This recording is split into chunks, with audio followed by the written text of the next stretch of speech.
I work with a lot of fine men with families to feed. I don't know about you, I work long and hard to where I can get my pay up to a decent level. Now this AI is showing up and offering to do the same pay for next to nothing. They took our jobs. They took our jobs. They took our jobs. They took our jobs. Take our jobs. If I'm honest, I've been struggling with the future of work. My favorite new hate speech is clanker, which is the N-word for robots. How did we figure out a way to be racist to non-organic beings? New achievement unlocked. The first draft of this article tried to make peace with a world where everyone's out of work by pitching a neat takeaway. We'll all just pursue our passions. One person, multiple business entities. Because technology now lets you prompt a business and prototype an idea into reality almost as casually as posting a video on YouTube. I scrapped it because it read like dystopia wearing a utopian filter. So I deleted everything and rewrote it as a piece on universal basic income. But let's be real. UBI doesn't exactly sound likely from a government that won't even commit to universal basic healthcare. More likely, the same rigmarole institutions will preach picking yourself up by the bootstraps, then parade the 5% who managed to thrive in the new economy as proof it's working for everyone else. The economic version of the model minority playbook. But take UBI to its logical conclusion. What would actually incentivize a government to bankroll a population that can't pay for itself through taxes once automation dominates? Hate to say it, but at some point the conversation shifts toward population reduction. We've already seen how gleefully Western governments enable slaughter in Gaza. Maybe they're just practicing for the rest of us. Sorry, dark humor. But think about it. If only a small slice of people can access whatever they want, while everyone else is told to be grateful for Campbell's alleged 3D printed meat, miss me with that bullshit entirely. In this article, I'm going to map the most likely scenario of where automation leads. I'll be fair, but I'll also be realistic. After all, capitalism's operating goal is to maximize greed. And if you're sick of being pelted with corporate media slop about how AI is good for the economy, while we watch the economy get gutted, subscribe to Medallion XLN, where, more than anything, you'll learn to think critically. And tell me in the comments, when the current administration starts selling off states to shady billionaires to raise money for military equipment, which state would you live in? Personally, I think Google would make a great tech overlord. They always serve great food. Automation is inevitable. And if we're being honest, why wouldn't we want products and services to become faster and cheaper? I think the real reason people are angry about AI taking jobs is that the economy has been architected to make you prove your value to survive. In that context, displacement feels personal, even when it's just math. If a product cycle that used to require 10 people and 10 days can be replaced by one robot in one day, it's hard to make a coherent argument for preserving the old structure just to keep those 10 people employed. Socrates might frame it like this: if automation makes things cheaper and faster, who is society obligated to protect? The process or the people? There's also a counterpoint. Those 10 displaced workers still hold domain-specific knowledge. In theory, they can use the same automation to build a competing product, because the levers of production are becoming democratized. But zoom out a few generations, and a more unsettling possibility appears. Eventually, there may be fewer humans with deep, lived domain expertise, the kind that lets you wield automation efficiently and responsibly.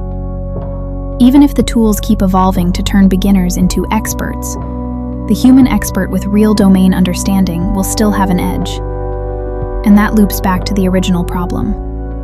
In our example, the automation that replaced 10 people in 10 days, when placed in the hands of a true domain expert, doesn't just preserve output, it can multiply output exponentially, which is great for productivity, but it doesn't solve unemployment.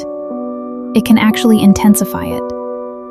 My guess is we're headed toward a world where the creator economy becomes the primary source of employment for most people. If you don't have an interesting personality, or the ability to build and hold an audience, you may be out of luck. And the next layer of winners will be the people who can prompt a business into existence.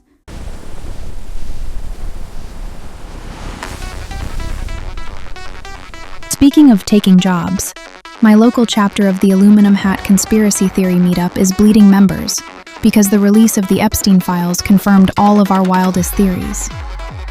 Now there's nothing left for us. The world is run by a cabal of cannibal pedophiles. Confirmed. I don't know. Now we have to focus on the deep cuts like maybe Tartaria and the Mud Flood, Earth's jurisdiction in the Galactic Federation, the reptilian queen Tiamat and the Hollow Earth theory. Is it just all true now? Flat Earth confirmed? Are we surrounded by an ice wall? It's too much even for us aluminum hats. Human-centered communities might be the last bastion of resistance to automation. If we zoom out, the components are simple. AI is only a tool. Tools don't take jobs. Institutions adopt tools, incentives shift, and entire categories of work get reorganized. Economists have been warning about this forever. As automation improves, some roles are inevitably displaced. But the bigger point is that a job is a social construct, a formal wrapper we invented to attach human labor to capital-generating enterprise. When automation fulfills the labor requirement, the job doesn't need to exist in the same way. The world won't explode. It will update the interface. The old construct, human-centered labor as the default operating system, gets replaced by a new construct that's more like initiative leadership, meaning executive or chairman-led initiatives where small teams, or even individuals, plan, manage, and execute capital-generating projects by renting automation infrastructure the way startups rent cloud servers. Humans stop being labor and become operators of leverage, setting goals, defining constraints, making calls, verifying outputs, and steering risk. And in that future, the revenue pillars are pretty straightforward. Compute and model access becomes the new electricity. You don't own intelligence, you plug into it. Hardware follows the same path. Sensors, edge devices, and specialized machines get rented like infrastructure instead of bought like possessions. Logistics turns into the bloodstream of commerce. Automated warehousing, routing, fulfillment, and last-mile delivery become the channels where value flows. Production itself shifts into on-demand capacity. Microfactories and fabrication networks you can spin up when you need output, then scale down when you don't. On top of all that sits the orchestration layer.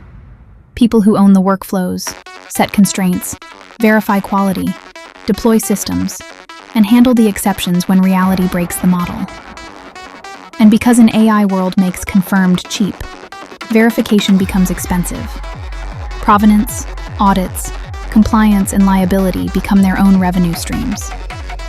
Then there are the rights: licensing, usage terms, and enforcement. Owning the rules around data and content, not just the files. And finally, the biggest leverage is still human. Community distribution.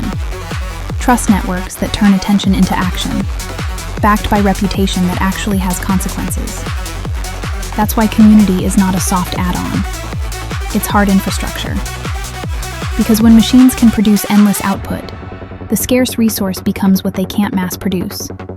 Trust, coordination, legitimacy, taste, and belonging. The people who win won't just have better tools. They'll have stronger human networks that can organize capital, labor, and opportunity around shared reality. So no, Flat Earth isn't confirmed. But what is confirmed is this: automation is turning production into a commodity. The edge shifts to whoever can rent the machines, orchestrate outcomes, and build human-centered communities strong enough to keep society from becoming one lonely, automated content farm. And honestly, even an aluminum hat can understand that. Wait, oh no. Gamergate just labeled me a Silicon Valley asset. Tech shill confirmed. We're so back. Build the new internet with Medallion XLN. XR, blockchain, AI, decentralization. Together we take back digital sovereignty. See you in the next update.